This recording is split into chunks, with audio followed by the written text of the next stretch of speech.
ಕರಿತೇವೆ. ಎಕ್ಸ್ಪೆಷಲಿ ಈ ankle region ಅಲ್ಲಿ ಕಾಣುವಂತ ಒಂದು ಸಮಸ್ಯೆ. ಬಿಕಾಸ್ ಹೃದಯದಿಂದ ಕಾಲಿಗೆ ರಕ್ತ ಹೋಗ್ತಾ ಇದೆ, ಬಟ್ ಕಾಲಿಂದ ಹೃದಯಕ್ಕೆ ಮೇಲ್ಗಡೆ ಬರ್ದೇ ಇರೋದ್ರಿಂದ ಈ ರೀತಿ ಕಾಣಿಸುವಂತ ಒಂದು ಸಮಸ್ಯೆ ಅಂತಾನೆ ಹೇಳ್ಬೋದಾಗತ್ತೆ. ಬಟ್ ನಾನು ಫ್ಯಾಮಿಲಿ ಹಿಸ್ಟ್ರಿ ಒಂದೇ ಅಲ್ಲ, ಸೊ ಕಂಜನೈಟಲ್ ಡಿಫೆಕ್ಟ್ಸ್ ಆಗಿ ನಾವು ನೋಡ್ಬೋದಾಗತ್ತೆ. ಕಂಜನೈಟಲ್ ಡಿಫೆಕ್ಟ್ಸ್ ಆಫ್ ವೇನ್ಸ್ ಅಂದ್ರೆ ಹುಟ್ಟಿದಾಗಿನಿಂದಲೇ ಈ ಸಮಸ್ಯೆ ಕಂಡು ಬರ್ಬೋದಾಗತ್ತೆ. ಇದು ಬರೀ ನಾವು ಹೇಳ್ತೀವಿ middle age group of people ಅಲ್ಲಿ ಹೆಚ್ಚಾಗಿ ಕಂಡು ಬರುತ್ತೆ. 25 ವರ್ಷ, 35 ವರ್ಷ, 45 ವರ್ಷದ ವಯಸ್ಕರಲ್ಲಿ ವೆರಿಕೋಸ್ ವೇನ್ಸ್ ಕಾಣುತ್ತೆ.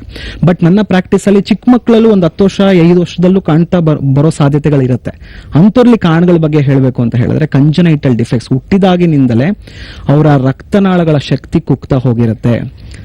ಆಬ್ಸೆನ್ಸ್ ಆಫ್ ವ್ಯಾಲ್ವ್ಸ್ ಅಂತ ಹೇಳಿ ಕರಿತೇವೆ. ಅಂದ್ರೆ ಆ ಕವಾಟ್ಗಳು ಇಲ್ಲದೆ ಇರುವಂತದ್ದಾಗಿರ್ಬೋದು, ಕವಾಟ್ಗಳ ಕೆಲಸ ಮಾಡದೇ ಇರುವಂತದ್ದಾಗಿರ್ಬೋದು. ಸೊ ಇದೆಲ್ಲ ಕಂಜನೈಟಲ್ ಆಗಿ ಬಂದಿರೋದ್ರಿಂದ ಅಂಥೋರಲ್ಲೂ ಕೂಡ ಈ ವೆರಿಕೋಸ್ ವೈನ್ಸ್ ಬಂದಿರುವಂತ ಸಾಧ್ಯತೆಗಳು ಖಂಡಿತ ಇರುತ್ತೆ. ಮತ್ತೆ ಇವತ್ತಿನ ದಿನಗಳಲ್ಲಿ ನಾವು ನೋಡಬಹುದು ಹ್ಯಾಬಿಟ್ಸ್. ಸೊ ಈ ತಂಬಾಕುಲಿರುವಂತ, ಸಿಗರೇಟ್ ಅಲ್ಲಿ ಇರುವಂತ ಈ ನಿಕೋಟಿನ್ ಅನ್ನೋ ಕಂಟೆಂಟ್ ಏನ್ ಮಾಡುತ್ತೆ, ನಮ್ಮ ರಕ್ತ ಸಂಚಾರನ ಅಡೆತಡೆ ಮಾಡೋದಕ್ಕೆ, ನಮ್ಮ ರಕ್ತನಾಳಗಳ ಶಕ್ತಿ ಕುಗ್ಗೋದಕ್ಕೆ ಇದು ಮೇನ್ ಮುಖ್ಯವಾಗಿ ಕಾರಣ ಆಗ್ತಾ ಇದೆ. ಸೊ ಅಭ್ಯಾಸಗಳು ಒಂದೇ ಅಲ್ಲ. ಈಗ ಎಷ್ಟೋ ಜನ ಈಗ ಜಿಮ್ಗೆಲ್ಲ ಹೋಗ್ತಾರೆ, ಸೊ ಬಾಡಿನ ಚೆನ್ನಾಗಿ ಇಟ್ಕೊಳ್ಬೇಕು ಅಥವಾ ಇದೊಂದು ಅಭ್ಯಾಸವಾಗಿ ನಾವು ತಗೊಳ್ತಾ ಇದೀವಿ ಇವತ್ತಿನ ದಿನಗಳಲ್ಲಿ. ಜಿಮ್ ಅಲ್ಲೂ ಕೂಡ ತುಂಬಾ ವೇಟ್ ಲಿಫ್ಟಿಂಗ್ ಮಾಡುವಂತದ್ದು, ಅಂದ್ರೆ ತುಂಬಾ ಭಾರ ಇರೋ ಪದಾರ್ಥಗಳನ್ನ ಎತ್ತುವಂತದ್ದಾಗಿರ್ಬೋದು. ಅಂದ್ರೆ ಇನ್ಕ್ರೀಸ್ಡ್ ಅಬ್ಡೋಮಿನಲ್ ಪ್ರೆಷರ್ ಅಂತ ಹೇಳಿ ಕರಿತೇವೆ. ಅಂದ್ರೆ ಹೊಟ್ಟೆಯ ಭಾಗದಲ್ಲಿ ಮಾಂಸಖಂಡಗಳು ಯಾವಾಗ ಅದು ಪ್ರೆಷರ್ ಉಂಟಾಗ್ತಾ ಹೋಗ್ತಾ ಇರುತ್ತೆ, ಒತ್ತಡಕ್ಕೆ ಒಳಗಾಗ್ತಾ ಹೋಗ್ತಾ ಇರುತ್ತೆ. ನೀವು ಜಿಮ್ ಅಂದಾಗ ನನ್ಗೊಂದು ವಿಚಾರ ಜ್ಞಾಪಕ ಬಂತು. ಇತ್ತೀಚಿನ ದಿನಗಳಲ್ಲಿ ಪ್ರತಿ ಒಂದು ಏರಿಯಾಗೆ 2 ಜಿಮ್ಗಳನ್ನ ನಾವು ನೋಡ್ತಾ ಇದೀವಿ. ಇವತ್ತು ಜನಕ್ಕೆ ಒಂಥರ ಫ್ಯಾಷನ್, ತುಂಬಾ ಚೆನ್ನಾಗಿ ಕಾಣ್ಬೇಕು, ನಾವು ಹೆಲ್ದಿಯಾಗಿರ್ಬೇಕು ಅಂತ. ಅಫ್ಕೋರ್ಸ್ ಎಸ್, ಹೆಲ್ದಿಯಾಗಿರ್ಬೇಕು. ಆದ್ರೆ ಅದರಲ್ಲಿರೋ ಒಂದು ವಿಚಾರ ಏನು ಅಂತಂದ್ರೆ, ಕೇವಲ ನೋಡೋಕಷ್ಟೇ ನಾವು ಫಿಟ್ ಆಗಿದ್ರೆ ಸಾಲದು, ಆರೋಗ್ಯನೂ ಕೂಡ ಅಷ್ಟೇ ಫಿಟ್ ಆಗಿ ಇಟ್ಕೋಬೇಕಲ್ಲ. ಅಂದ್ರೆ ಒಳಗಡೆ ನಮ್ಮ ದೇಹದಲ್ಲಿರುವಂತಹ ಮಿಷನ್ಸ್ ಇದೆಯಲ್ಲ, ಅದನ್ನು ಕೂಡ ನಾವು ಆರೋಗ್ಯಕರವಾಗಿ ಇಟ್ಕೊಳ್ಳೋದು ಬಹಳನೇ ಮುಖ್ಯ. ಆಚೆ ನೋಡೋದಕ್ಕೆ ಎಷ್ಟು ಚೆನ್ನಾಗಿ ಕಾಣ್ತೀವೋ, ಒಳಗಡೆ ಕೂಡ ಆರೋಗ್ಯನ ಅಷ್ಟೇ ಚೆನ್ನಾಗಿ ಇಟ್ಕೊಳ್ಳೋದು ಮುಖ್ಯ. ಡಾಕ್ಟರ್ ಆಗ್ಲೇ ನೀವು ಹೇಳಿದಾಗೆ ಜಿಮ್ ಇಂದ ವೇಟ್ ಲಿಫ್ಟಿಂಗ್ ಆಗಿರ್ಲಿ ಅಥವಾ ಅದನ್ನೆಲ್ಲ ಬಾಡಿ ಶೇಪ್ ಕೊಡುತ್ತೆ, ಆದ್ರೆ ಅದು ಎಷ್ಟು ಆರೋಗ್ಯಕ್ಕೆ ಸಹಾಯ ಮಾಡುತ್ತೆ ಅಂತ ಗೊತ್ತಿಲ್ಲ. You need to carry on. ಖಂಡಿತ. ಸೊ ಜಿಮ್ ಅಲ್ಲಿ ಏನ್ ಮಾಡ್ತಾರೆ, ಪ್ರೋಟೀನ್ ಪೌಡರ್ಸ್ ಗಳನ್ನ ತಗೊಳ್ಳುವಂತದ್ದು. ಎಷ್ಟೋ ಸಮಸ್ಯೆಗಳು ಈ ಪ್ರೋಟೀನ್ ಪೌಡರ್ಸ್ ಇಂದ ಕೂಡ ನಮ್ಮ ಕಿಡ್ನಿ ಮೇಲೆ ಅಫೆಕ್ಟ್ ಆಗಿರುವಂತಹ ಪೇಷಂಟ್ ಗಳನ್ನ ನಾವು ನೋಡಿದೀವಿ. ಮತ್ತೆ ವೇಟ್ ಲಿಫ್ಟಿಂಗ್ ಆಗಿರ್ಬೋದು, ಅಂದ್ರೆ ತುಂಬಾ ಭಾರ ಇರೋ ಪದಾರ್ಥಗಳನ್ನ ಎತ್ತುತ್ತಾ ಹೋಗ್ತಾ ಇರ್ತಾರೆ. ಸೊ ಅದರಿಂದ ಕಾಲಿನ ರಕ್ತನಾಳಗಳ ಮೇಲೆ ಒತ್ತಡ ಅನ್ನೋದು ತುಂಬಾನೇ ಹೆಚ್ಚಾಗ್ತಾ ಹೋಗ್ತಾ ಇರುತ್ತೆ. ವೇನ್ಸಿನ ಒಂದು ವ್ಯಾಲ್ವ್ ತಿನ್ನಾಗ್ತಾ ಹೋಗ್ತಾ ಇರುತ್ತೆ. ಮತ್ತೆ ಕ್ರಾನಿಕ್ ಕಾನ್ಸ್ಟಿಪೇಷನ್ ಅಂದ್ರೆ ದೀರ್ಘಕಾಲದ ಮಲಬದ್ಧತೆ ಅಂತ ಹೇಳಿ ಕರಿತೇವೆ. ತುಂಬಾ ಈ ಮಲ ವಿಸರ್ಜನೆ ಮಾಡ್ಬೇಕಾದ್ರೆ ತುಂಬಾ ಜನ ಮುಕ್ಕಿ ಹೋಗುವಂತದ್ದು ನಾವು ನೋಡ್ತೇವೆ. ಇದರಿಂದ ಏನಾಗುತ್ತೆ, ಕೆಳಗಡೆ ಇರುವಂತ ಒಂದು ಕಾಲಿನ ರಕ್ತನಾಳಗಳ ಮೇಲೆ ಒತ್ತಡ ಅನ್ನೋದು ಬಿದ್ದು, ಸೊ ಈ ರೀತಿಯ ಕ್ರಾನಿಕ್ ಕಾನ್ಸ್ಟಿಪೇಷನ್ ಪೇಷಂಟ್ಸ್ ಅಲ್ಲೂ ಕೂಡ ನಾವು ಈ ವೆರಿಕೋಸ್ ವೇನ್ಸ್ ನೋಡಬಹುದಾಗುತ್ತೆ. ಬಟ್ ಮಹಿಳೆಯರು ತುಂಬಾ ಜನ ನೀವು ಹೇಳ್ದಂಗೆ ಜಿಮ್ ಗಳಿಗೆ ಹೋಗ್ತಾರೆ, ಡಯಟ್ ಅನ್ನೋದು ಮಾಡ್ತಾರೆ. ಸೊ ಡಯಟ್ ಅಂದ್ರೆ ಉಪವಾಸ ಇರುವಂತದ್ದು ಅಂತ ಜನ ತಿಳ್ಕೊಂಡಿದ್ದಾರೆ. ಸೊ ಖಂಡಿತ ಡಯಟ್ ಅಂದ್ರೆ ಉಪವಾಸ ಇರುವಂತದ್ದಲ್ಲ. ಸೊ ನಮ್ಮ ದೇಹಕ್ಕೆ ಏನ್ ಬೇಕೋ ಆ ಪ್ರಮಾಣದಲ್ಲಿ ಆಹಾರ ಪದಾರ್ಥಗಳನ್ನ ತಗೊಳ್ಳುವಂತದ್ದು, ಆ ಕ್ಯಾಲರಿಗಳನ್ನ ಬರ್ನ್ ಮಾಡ್ಕೊಳ್ಳುವಂತದ್ದು ಡಯಟ್ ಅಂತ ಹೇಳ್ಬೋದಾಗುತ್ತೆ. ಡಾಕ್ಟರ್, ಇನ್ನೊಂದು ಕಾಲ್ ನ ತಗೊಳ್ಳೋಣ. ಹಲೋ ಹಲೋ, ಯಾರು ಮಾತಾಡೋದು? ನಿಮ್ ಹೆಸರೇನು? ನನ್ನ ಹೆಸರು ದೀಪಾ ಅಂತ, ಹುಬ್ಳಿಲಿಂದ ಕಾಲ್ ಮಾಡ್ತಾ ಇದ್ದೀನಿ ಮ್ಯಾಮ್. ಹುಬ್ಳಿಯಿಂದ ಕಾಲ್ ಮಾಡ್ತಿದ್ದೀರಿ? ಹುಬ್ಳಿಯವ್ರು ನೀವು? ಆರಾಮದಿರಿ? ಹಾ, ಆರಾಮಿದ್ದೀನಿ ಮ್ಯಾಮ್. ನೋಡ್ಕೊಂಡು ತುಂಬಾ ಖುಷಿ ಆಯ್ತು. Thank you, thank you. ಮಾತಾಡೋದೆಲ್ಲ ಬೆಂಗಳೂರು ಭಾಷೆ ಆಗ್ಬಿಟ್ಟೈತಿ ನಿಮ್ಗೆ, ಹುಬ್ಳಿ ಭಾಷೆ ಮರ್ತು ಹೋಗಿರೇನ್ರಿ ನೀವು? ದೀಪಾ ಅವರೇ, ಲೈಕ್ ಈ ಕಾರ್ಯಕ್ರಮನ ನೋಡ್ತಾ ಕತೀನಿ ಅಂತ ಹೇಳಿದ್ರಿ, ಈ ಸಮಸ್ಯೆ ಬಗ್ಗೆನೂ ನಿಮ್ಗೆ ಗೊತ್ತೈತೆ ಅಂತ ತಿಳ್ಕೊಂತೀನಿ. ನಿಮ್ಗೆ ಏನೇ ಪ್ರಶ್ನೆ ಇದ್ರು ನೇರವಾಗಿ ನೀವು ಡಾಕ್ಟರ್ ಹತ್ರನೇ ಮಾತಾಡ್ರಿ. Doctor please.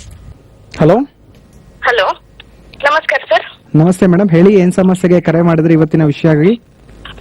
ಸರ್, ನಿಮ್ ಕಾರ್ಯಕ್ರಮ ನೋಡ್ತಾ ಇದ್ದೀನಿ.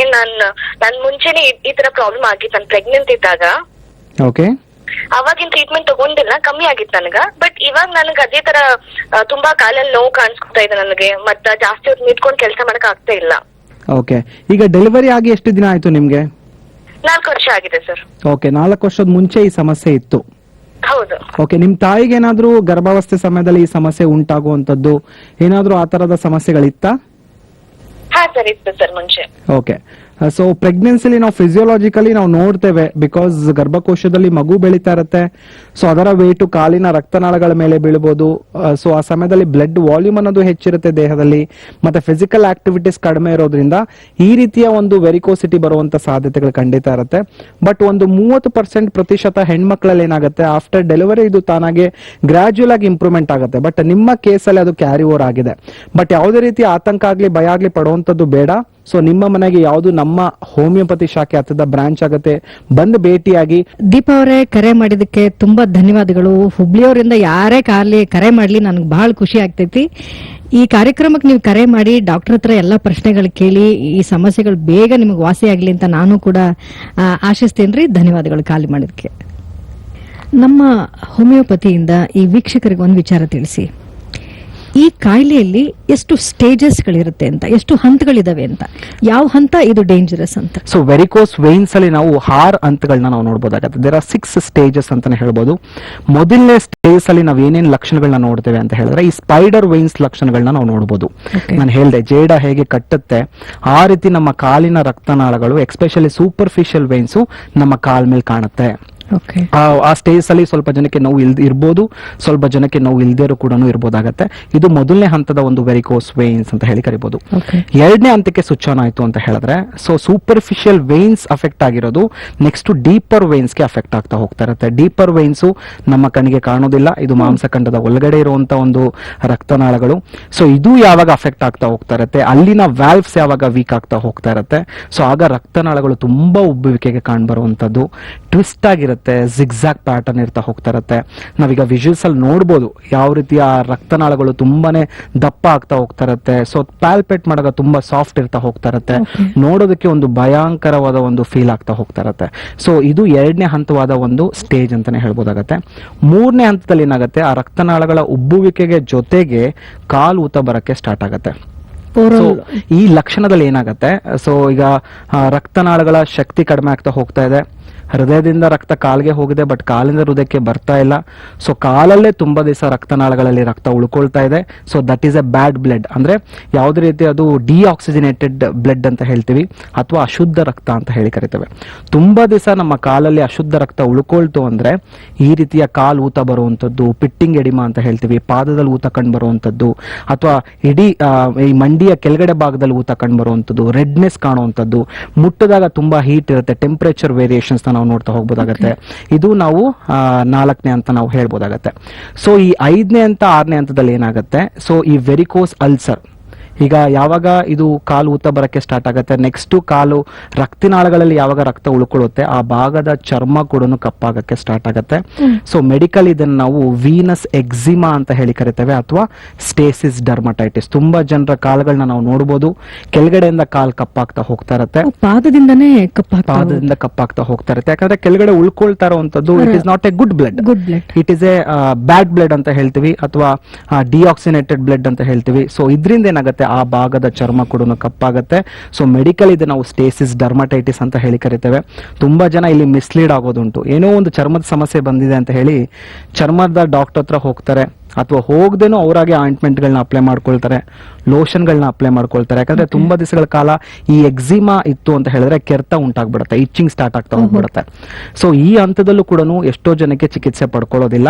ಸೊ 5ನೇ ಹಂತ 6ನೇ ಹಂತಕ್ಕೆ ಹೋಗುವಂತದ್ದೇ ಈ ಕಾಂಪ್ಲಿಕೇಶನ್ ಅಂತ ಹೇಳಿ ಕರಿತೇವೆ. ಅದನ್ನೇ ನಾವು varicose ulcer. So varicose ulcer ಇಂದ ಬಳಲ್ತಾರವ್ರಿಗೆ ಮಾತ್ರ ಗೊತ್ತು ಎಷ್ಟೆಲ್ಲ ಸಮಸ್ಯೆಗೆ ಅವ್ರು ಒಳಗಾಗಿದ್ದಾರೆ ಅನ್ನೋದು. ಸೊ ಈ ಒಂದು ಸಣ್ಣ ಗಾಯ ಆಯ್ತು ಕಾಲಲ್ಲಿ ಅಂತ ಹೇಳಿದ್ರೆ ಈ ವೆರಿಕೋಸ್ ವೇನ್ಸ್ ಪೇಷಂಟ್ಸ್ ಅಲ್ಲಿ ಅದು ಮಾಯೋದಕ್ಕೆ ತುಂಬಾ ದಿವಸಗಳ ಕಾಲ ತಗೊಳುತ್ತೆ, ಲೈಕ್ ಡಯಾಬಿಟಿಸ್ ಪೇಷಂಟ್. ಯಾಕಂದ್ರೆ ರಕ್ತ ಸಂಚಾರ ನಮ್ಮ ದೇಹದಲ್ಲಿ ಆಗ್ತಾ ಇಲ್ಲ. ಒಂದು ಸಣ್ಣ ಗಾಯ ದೊಡ್ಡದಾಗಿ ಪರಿಗಣಿಸಬಹುದು, ಒಂದು ಸಣ್ಣ ಗಾಯ ಮಾಯೋದಕ್ಕೆ ತುಂಬಾ ದಿವಸಗಳ ಕಾಲ ತಗೊಳ್ಬಹುದು. ಈಗ ರಕ್ತನಾಳಗಳಲ್ಲಿ ರಕ್ತ ಹೆಚ್ಚು ಉಳ್ಕೊಳ್ತಾ ಇರೋದ್ರಿಂದ ಕಾಲಿನ ರಕ್ತನಾಳಕ್ಕೆ ಒಂದು ಸಣ್ಣ ಪೆಟ್ಟು ಬಿತ್ತು ಅಂದ್ರೆ ರಕ್ತಸ್ರಾವ ಆಗ್ತಾ ಹೋಗ್ತಾ ಇರತ್ತೆ, ಆ ಗಾಯ ವಾಸಿ ಆಗ್ತಾ ಇರತ್ತೆ, ವಾಸಿ ಆಗದೇನೂ ಕೂಡ ಇರ್ಬೋದಾಗತ್ತೆ. ಇನ್ನೊಂದು ಕಾಲ್ ನ ತಗೊಳ್ಳೋಣ ಡಾಕ್ಟರ್. ಹಲೋ ಹಲೋ, ನಮಸ್ಕಾರ, ನಿಮ್ ಹೆಸರು? ನಮಸ್ಕಾರ, ನನ್ನ ಹೆಸರು ಸೈಯದ್ ಅಂತ, ನಾನು ಮೈಸೂರಿನ ಮಾತಾಡ್ತಿರೋದು. ನಾನು ಡಾಕ್ಟರ್ ಹತ್ರ ಮಾತಾಡ್ಬೇಕಿತ್ತು. ಡಾಕ್ಟರ್ ಹತ್ರನೇ ಮಾತಾಡಿ please doctor. Hello hello sir, ಹೇಳಿ ಸರ್, ಏನ್ ಸಮಸ್ಯೆಗೆ ಕರೆ ಮಾಡಿದ್ರಿ? ಸರ್, ಈಗ ನೀವು ಟಿವಿಯಲ್ಲಿ ತೋರಿಸ್ತಾ ಇರಲ್ಲ ಸರ್, ಅದೇ ತರ ನನ್ಗೂ ಕೂಡ ಆಗಿದೆ ಸರ್. ಓಕೆ, ಯಾವ ರೀತಿ ಆಗಿದೆ, ಯಾವ ರೀತಿ ಸಮಸ್ಯೆ ಕಂಡು ಬರ್ತಿದೆ ನಿಮ್ಮಲ್ಲಿ? ಸರ್ ಈಗ ನಂದ್ರಲ್ಲಿ ಏನಾಗಿದೆ ಅಂದ್ರೆ ಕಾಲಲ್ಲಿ ಗಾಯಗಳಾಗಿದೆ ಸರ್, 10 ಗಂಟೆಗಳಾಗಿ ಅದ್ರಲ್ಲಿ ಗಾಯಗಳಾಗಿ ಅದರಿಂದ ರಕ್ತ ಎಲ್ಲ ಬರ್ತಾ ಇದೆ ಸರ್. ಓಕೆ, ಎಷ್ಟು ದಿನಗಳಿಂದ ಈ ಸಮಸ್ಯೆ ಕಂಡು ಬರ್ತಿದೆ ಸರ್? ಸರ್ ನನಗೆ 8 ವರ್ಷದಿಂದ ಇದೆ ಸರ್, ಬಟ್ 2 years ಬ್ಯಾಕ್ ಈ ತರ ಪ್ರಾಬ್ಲಮ್ಸ್ ಅನ್ನೋದು ಕಾಣಿಸ್ಕೊಡ್ತೀರಾ ಸರ್. ಓಕೆ, ಸೊ ಏನಾದ್ರೂ ವೈದ್ಯನ ಭೇಟಿ ಆಗಿದ್ರಾ, ಏನಾದ್ರೂ ಚಿಕಿತ್ಸೆನ ಪಡ್ಕೊಂಡಿದ್ದೀರಾ ಸರ್ ಮುಂಚಿತವಾಗಿ? ಹಾ ಸರ್ ತೋರಿಸ್ತಾ ಇದ್ದೆ, ಬಟ್ ಅವರು ಆಯಿಂಟ್ಮೆಂಟ್ ಕೊಟ್ಟಿದ್ರೆ ಅದು ಆಯಿಂಟ್ಮೆಂಟ್ ಹಚ್ತೀನಿ, ಬಟ್ ಪೇನ್ ಕಿಲ್ಲರ್ ತಗೊಂತೀನಿ ನಾವು ಬಂದಾಗ. ಓಕೆ, ಏನ್ ಕೆಲಸ ಮಾಡ್ತೀರಾ, ಯಾವ ಪ್ರೊಫೆಷನಲ್ ಇದ್ರಿ ನೀವು? ಸರ್ ನಾನು ಆಲ್ಕೋಹಾಲ್ ಇದರಲ್ಲಿ ಅಂದ್ರೆ ಬಾರಲ್ಲಿ ಕೆಲಸ ಮಾಡಿಸ್ತಾ, ಸ್ಟ್ಯಾಂಡಿಂಗ್ ವರ್ಕ್ ಇರುತ್ತೆ. ಓಕೆ, ಈಗಲೂ ಅದೇ ಕೆಲಸ ಮಾಡ್ತಾ ಇದ್ದೀರಾ ಅಥವಾ ನಿಲ್ಸಿದ್ದೀರಾ? ಹಾ ಸರ್ ಅದನ್ನೇ ಕಂಟಿನ್ಯೂ ಮಾಡ್ತಾ ಇದ್ದೀನಿ, ಬಟ್ ಒಂದು 2 months ಬ್ಯಾಕ್ ರೆಸ್ಟ್ ಅಲ್ಲಿ ಇದ್ದೀನಿ ಸರ್, 2 months ಇಂದ. ಓಕೆ, ಸೊ ನಿಮ್ಮ ಸಮಸ್ಯೆ ಒಂದು ಕಾಂಪ್ಲಿಕೇಶನ್ ಹಂತಕ್ಕೆ ಹೋಗಿರುವಂತದ್ದು. ಸೊ ವೆರಿಕೋಸ್ ಅಲ್ಸರ್ ಅಂತ ಹೇಳಿ ಕರಿತೇವೆ. ಓಕೆ, ತುಂಬಾ ಜನ ಈ ಸಮಸ್ಯೆಯಿಂದ ಬಳಲ್ತಾ ಇದ್ದಾರೆ. ಸೊ ಏನ್ ಚಿಕಿತ್ಸೆನ ಪಡ್ಕೊಳ್ಬೇಕು, ಆಲ್ರೆಡಿ 2 ಸರಿ ಸರ್ಜರಿ ಮಾಡಿಸಿರ್ತಾರೆ. ಸೊ ಪುನಃ ಈ ಹೀಲ್ ಆಗ್ತಾ ಇರತ್ತೆ, ಗಾಯ ಬರ್ತಾ ಇರತ್ತೆ. ಸೊ ಅದ್ರಲ್ಲೂ ಏನಾದ್ರು ಮಧುಮೇಹದಿಂದ ಬಳಲ್ತಿದ್ದವರು ಇನ್ನಷ್ಟು ಸಮಸ್ಯೆಗೆ ಒಳಗಾಗಬೇಕಾಗತ್ತೆ. ಸೊ ವೆರಿಕೋಸ್ ಅಲ್ಸರ್ ಅಲ್ಲಿ ನೀವು ಹೈಜಿನಿಕ್ ಮೈಂಟೈನ್ ಮಾಡ್ಕೊಳ್ಳುವಂಥದ್ದು ಬಹಳ ಇಂಪಾರ್ಟೆಂಟು.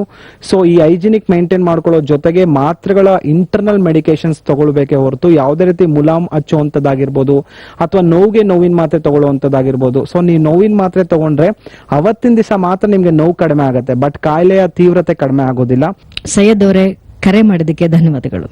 ಡಾಕ್ಟರ್, ಮತ್ತೊಂದು ಕರೆ ಇದೆ. ಹಲೋ. ಹಲೋ, ನಮಸ್ಕಾರ ಮೇಡಮ್. ನಮಸ್ಕಾರ.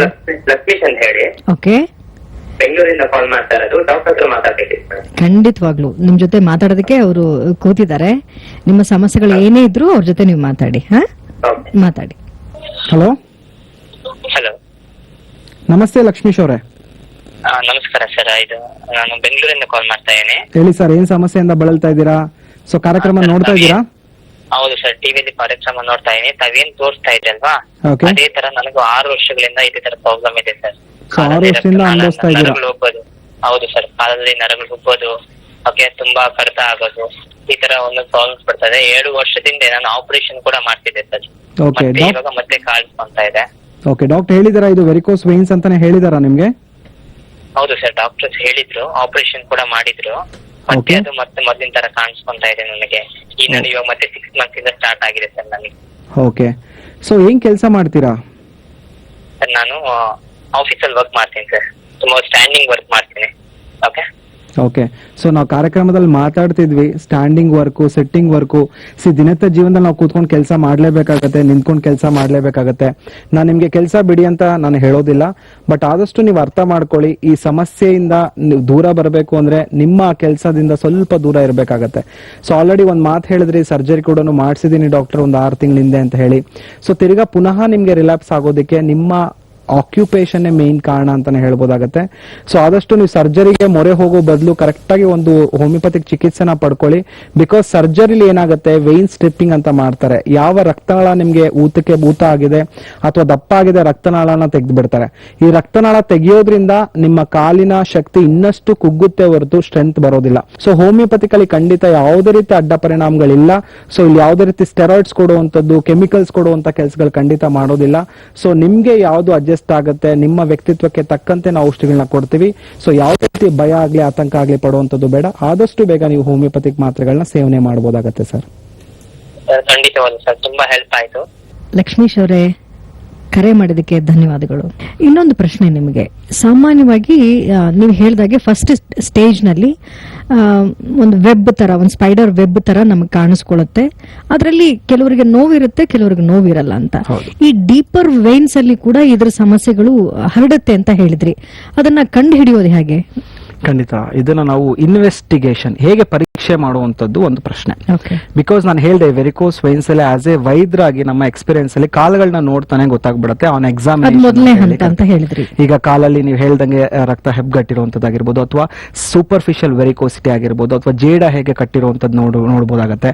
ಅದೇ ಒಂದು ಡೀಪರ್ ವೇನ್ಸ್ ಆಯ್ತು, ಅಫೆಕ್ಟ್ ಆಯ್ತು ಅಂದ್ರೆ ರಕ್ತನಾಳಗಳು ತುಂಬಾ ಉಬ್ಬುವಿಕೆಗೆ ಒಳಗಾಗುವಂತದ್ದು, ತಿರುಚುವಿಕೆಗೆ ಒಳಗಾಗುವಂತದ್ದು, ಟ್ವಿಸ್ಟ್ ಆಗಿರುವಂತದ್ದು, ಮುಟ್ಟಿದಾಗ ಪಾಲ್ಪೇಟ್ ಮಾಡಿದಾಗ ತುಂಬಾ ಸಾಫ್ಟ್ ಇರುವಂತದ್ದು, ಒಂದಲ್ಲ ಲಕ್ಷಣಗಳನ್ನ ನಾವು ನೋಡ್ಬೋದಾಗತ್ತೆ.